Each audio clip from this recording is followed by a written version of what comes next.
Welcome to NHL Quick Hits. I'm David Crosby here with Steele Roden. Wednesday's game between the Rangers and Flyers got out of hand quickly. New York went up 2-0 in the first period before exploding for 7 more goals in the second and shutting out the Flyers 9-0. The Rangers scored 9 times in the first 2 frames for just the second time in franchise history. And to make things even wilder, none of the Rangers' regular coaching staff was behind the bench due to COVID protocols. But let's get back to the Flyers first, Steele. Your preseason pick to win the East Division. After a pretty hot start, this loss is the lowest point in a major rut, having now lost 5 of their last 7 games and falling out of a playoff spot. What's wrong with the Flyers right now? Well, I think we can all agree that they don't have the best defensive core, probably not even a top 10 or top 15 at that. But the problem right now is their goaltending. And we can all agree that Brian Elliott is not made to be a starting goaltender, yet he's played 4 less games than Carter Hart so far this season. So that can tell us how bad Carter Hart's been playing this season. Carter Hart has either started or had to come in relief of Brian Elliott in those last 7 games, and he has an .822 save percentage in those games. 21 goals against on 143 shots in that time. That is just unacceptable and not good for your starting goaltender, who we can all agree with, again, was lights out and a complete stud last year for the Flyers. So obviously, when you have to go and rely on your backup goaltender as much as the Flyers have this year, and Elliott, who has not been great at times as well, it's just been a struggle in the crease for the Flyers this year, and that's been their biggest problem. And I'm really surprised at how terrible Carter Hart's been this year. I'm really surprised at that too. And I know Philadelphia's defense is young, but I actually like their core. I think they have some promising pieces there, and I don't really understand what's going on. And obviously, if you're a Flyers fan, you're not going to want to go back and watch this game. But if you have 5 or 6 minutes to watch the highlights from this, just look at how many times there were 2-on-1s, 3-on-2s, cross crease passes. Like, the Rangers just had so many point blank opportunities. I find it hard to even blame the goalies last night. It was that bad. But let's talk about the Rangers because it's a little bit of a happier subject. That was a huge win for them.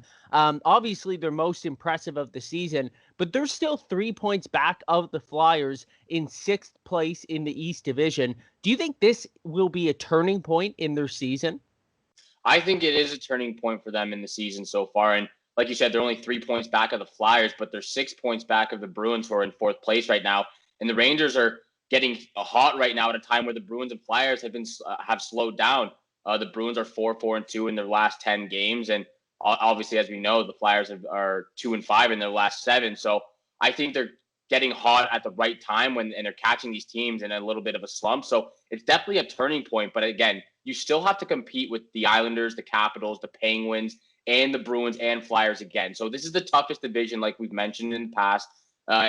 Even though they're getting on a hot streak right now, you still have to compete against these top 5 teams, top 4 teams, if you will. And it might be hard to catch up to those teams, even though they're still 6 points behind. Well, the other big winner was Mika Zibanejad, who had a natural hat trick and 3 more assists in the second period, topping 400 career points. Zibanejad is just the second player in NHL history to score 6 points in a single period. Funny enough, he joined Brian Trottier, who did so in 1978 for the Islanders against the Rangers. Now, it's not a stretch to say that Zibanejad has had the most disappointing performance compared to expectations of almost any player in the league so far this season. He had 11 points in the 27 games before last night. So that's more than a third of his points came in one period last night for this entire season. Do you think that offensive explosion could spark a turnaround for him that could last the rest of the season? Again, yes, I think it is a turning point for Mika Zibanejad. They believe in this guy, and we know what he can do already. He's coming off of back-to-back seasons where he had 74 points 2 seasons ago and 75 points last season. He would have had more if A, he wasn't injured, and B, the season wasn't shortened because of COVID protocol. So we know what this guy can do. It's unlikely that he goes and gets 6 points in a period or 6 points in a game again this season, but he needs to continue this and take this momentum into the weekend because they have back-to-back games against the Washington Capitals. Let's move over to the Buffalo Sabres now. And after firing former head coach Ralph Krueger after the team's 12th straight loss, general manager Kevin Adams was quoted as saying, Buffalo is open to anything and everything right now, including trading Taylor Hall, who is on a 1-year deal. Steele, what's the best landing spot for Hall? Well, I actually listed 5 teams here in the Columbus Blue Jackets, Carolina Hurricanes, Anaheim Ducks, Colorado Avalanche, and New York Islanders. Now, obviously, there was discussion last year about Taylor Hall going to the Colorado Avalanche, and I think that would be a great fit for the Avalanche this time before the trade deadline. They have a ton of cap space because of their long-term injured reserve players that they have there so far. Both the Islanders and Avalanche have about just over $8 million in cap space to work with because obviously Anders Lee just went down as well for the Islanders. So there's a lot of money to work there for both those teams.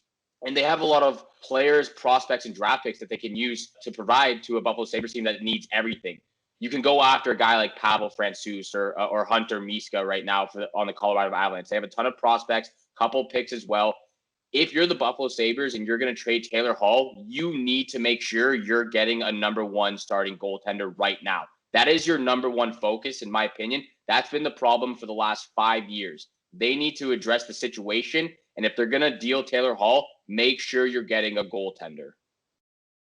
I really like the fit with the Islanders there. I think that's the team I would pick for him as well. Obviously, leading that division, like you mentioned, losing Anders Lee is such a huge blow. Hall could pretty much slide in right where Lee left off in that lineup. And don't forget that last season, the Islanders made one of the biggest trades, paying up for Jean-Gabriel Pageau. And I think they feel like they're one of the best teams in the league right now, and their window is right now. So I think those two match up really well as trading partners. But I don't think just trading Taylor Hall is going to be nearly enough for Buffalo. Like you said, they need pieces and help all over their lineup.